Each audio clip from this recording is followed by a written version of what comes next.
como vocês devem saber melhor do que eu, o Prêmio Nobel de Economia de 2023 foi concedido a uma mulher, a norte-americana Claudia Goldin.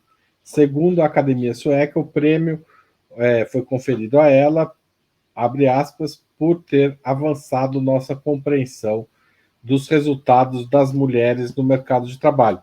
A gente falou muito en passant aqui das desigualdades de gênero e raça, mas eu queria aproveitar esse prêmio e essa menção específica da Academia Sueca para perguntar para vocês como vocês veem essa questão da desigualdade de gênero e raça. Ela precisa andar na frente da desigualdade entre ricos e pobres? Qual é a combinação que deve ser feita para ataque geral dessas desigualdades? Eu vou começar pela Joana, porque ela gosta muito da Prêmio Nobel, e daí depois eu vou inverter a ordem aqui. Joana, é com você. Haroldo está me provocando aqui, porque eu, nos bastidores aqui, estava criticando a economista que ganhou o Prêmio Nobel, ou melhor, a abordagem, a crítica que a esquerda está dando, né? A gente está com as expectativas muito rebaixadas, gente. Então, ganha uma mulher, ai, que maravilha, né? Aí você vai ver o trabalho da mulher, ai, é sobre gênero e desigualdade de gênero no trabalho, que maravilha, né? E daí a pessoa não vai na página 3 para ver o que é o argumento da pessoa, né?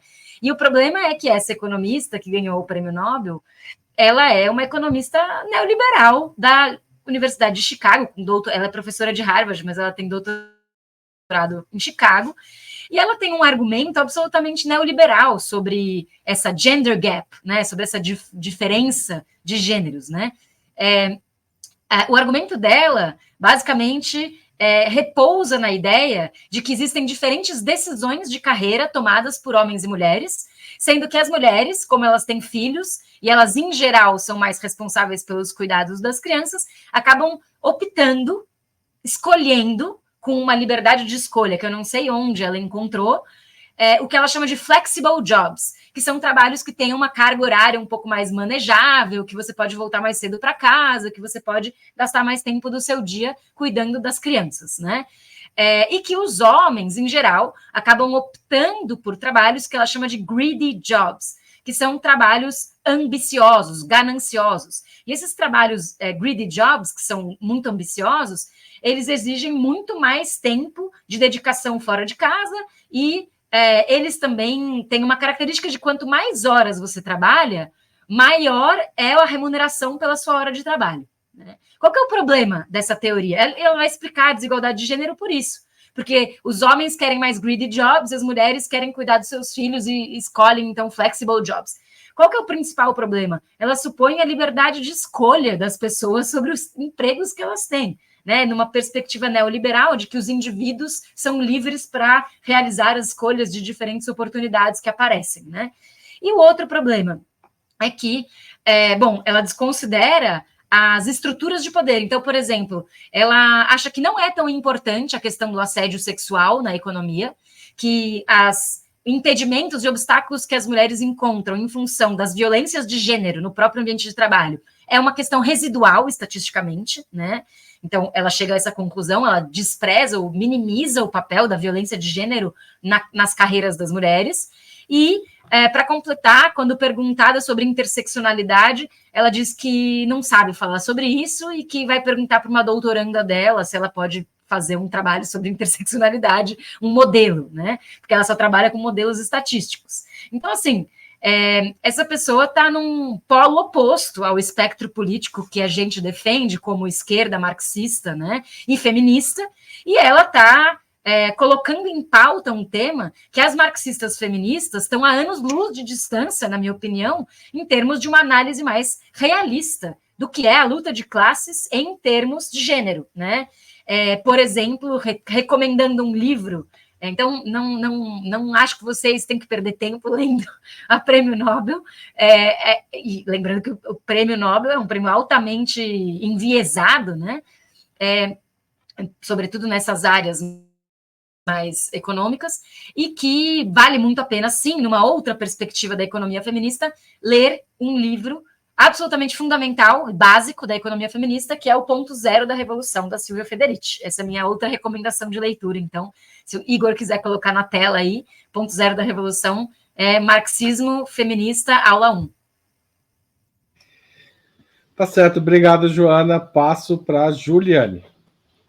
Bom, eu também quero fazer coro aqui com o que a Joana falou. Até me sinto mais confortável, porque eu estava incomodada, mas aí pensei, será que eu sou muito cri-cri, estou problematizando demais? Mas, assim, que rebaixamento teórico e de bandeira... Oi, vocês estão me ouvindo? Essa adulação da Prêmio Nobel, né, e principalmente nesse argumento, ela é mulher, isso faz mais mal para o feminismo do que bem, quer dizer, porque você reduz a questão feminista e acha que o avanço das mulheres é só em nível de representatividade, desconsiderando o conteúdo. Eu fico muito feliz que aqui tem 3 mulheres, porque em que pese a gente tenha diferenças, a gente está no mesmo espectro, né, no mesmo campo político, né, da esquerda, marxista, para o progressista. Eu acho profundamente infeliz esse tipo de análise estatística descompromissada com a explicação baseada na realidade, na história, na política. Eu acho que essa é a grande diferença dos economistas convencionais e ortodoxos, dos economistas formados em universidades que estudam história, que têm economia política. Essa ideia de que existe um modelo e que existem resíduos estatísticos do modelo que explicam uma situação que, embora precise muito ser explicitada em termos numéricos e econométricos, ela depende essencialmente de uma explicação. Eu quero dar um exemplo. A Fundação de Economia e Estatística do Rio Grande do Sul um dia fez um estudo, há uns 2, 3 anos atrás, dizendo assim que as mulheres gaúchas ganhavam, em média, 80% do salário dos homens. Mas essa pesquisa inovadora descobriu um motivo. E esse motivo, só 13% dessa desigualdade, né, dos 100% da desigualdade, pode ser creditado à discriminação. 13% que não souberam explicar é discriminação. O resto, né, os quase 80%, é explicado pela diferença de produtividade. É explicado porque as mulheres vão ser secretárias e os homens vão ser médicos. Mas cara pálida, você tem que explicar por que as mulheres vão ser secretárias e os homens vão ser médicos. Não é constatar que mulheres e homens vivem uma segregação ocupacional. É tentar explicar por quê. E o porquê não são decisões racionais, né, que maximizam a sua utilidade, tal como é a economia convencional, né? A explicação é histórica, é política, reside no patriarcado, na forma como o capitalismo se apropriou de uma diferença e a transformou em desigualdade. Esse é o papel do economista, né? Não só diagnosticar, isso é análise de elevador, subiu, desceu, você tem que explicar por quê, por isso a gente tem que ir na história. E eu acho que, no caso da resolução das desigualdades, ela envolve 2 tipos de política. Claro, resolução da desigualdade de gênero dentro do capitalismo, portanto, com todas as limitações, que é não resolver por completo. Mas políticas, né, que podem reparar em alguma medida essa desigualdade, especialmente salarial, são de 2 níveis. Primeiro, nível universal. Quando o governo Lula e Dilma, por exemplo, criaram a política de valorização do salário mínimo, isso reduziu muito a desigualdade de gênero, porque as mulheres são a maioria entre os mais pobres que recebem salário mínimo. Portanto, a valorização do salário mínimo reduz a desigualdade de renda.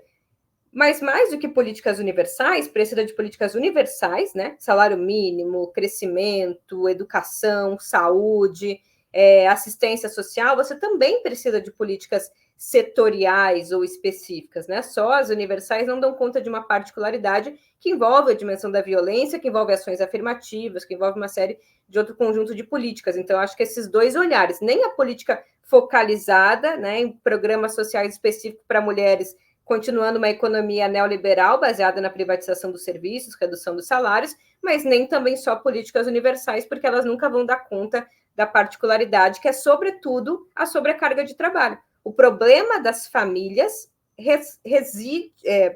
tem impacto no mercado de trabalho, é porque não há compartilhamento, sobretudo, dos trabalhos reprodutivos, o cuidado com os filhos, cuidado com as casas, que a mulher precisa, como a Joana falou, procurar um emprego flexível, porque ela é responsabilizada pelo cuidado dos filhos. E para isso precisa de política, né, de gênero, para isso precisa de responsabilizar o Estado e responsabilizar as empresas por essa parte do cuidado que não pode ficar nas mãos das mulheres, muito menos gratuitamente, né, e de forma naturalizada.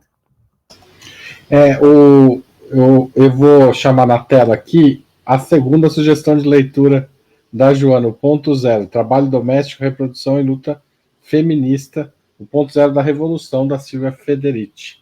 Tá certo? Essa é a segunda sugestão de leitura da Joana hoje. A gente podia pôr mais, porque tá cheio de subtextos aí que a gente vai... que nas falas de vocês. Mas antes de... eu vou passar a palavra para a Bianca. Bianca, a palavra é sua. Bom, concordo em gênero, número e grau com que a Joana comentou sobre o Prêmio Nobel, e infelizmente eu acho que essa vangloriação, né, de por ser uma mulher faz parte de todo esse contexto que a gente tem vivido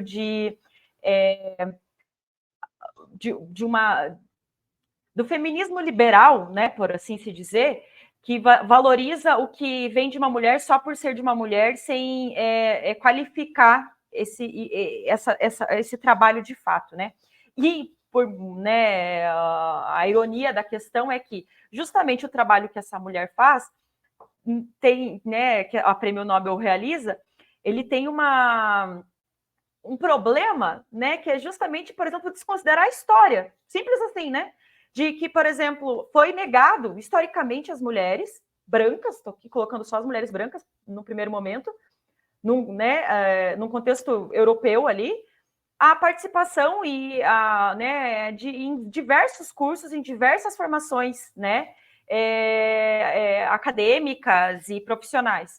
Isso sem contar, na história latino-americana, as mulheres escravizadas, né, a todas as mulheres negras, né, que mais tardiamente ainda que vão ter acesso à educação simples, só ao acesso à educação básica, né?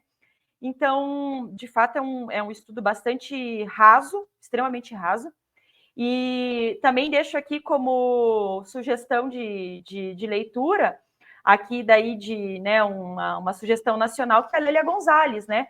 Onde ela vai trabalhar de uma forma bastante interessante, né, a questão de um feminismo que ela chama de afro-latino-americano, né? Então, acho que a gente tem que ter sempre essa noção, né, de que o que também esses prêmios Nobel e Chicago e Harvard estão trabalhando tem um contexto europeu, um contexto norte-americano que, na maioria das vezes, nem casa com o que a gente está falando aqui, né, com o que a gente vive aqui. E, bom, para terminar aqui a minha fala, que eu acabei me estendendo demais, eu queria só trazer um dado em relação à raça, né, e como a desigualdade, ela também é desigual na sua composição, né? A gente tem gênero e raça dentro das desigualdades de uma forma muito marcante. Então, assim, entre os 10% com menores rendimentos no Brasil, só 22% são brancos. Então, todos os outros 78% são pessoas negras. Já entre os 10% com maiores rendimentos, só 27% são pessoas negras. Então, né, aqui só para deixar, né, ilustrado essa questão de que a desigualdade também ela tem diversas nuances e características, né?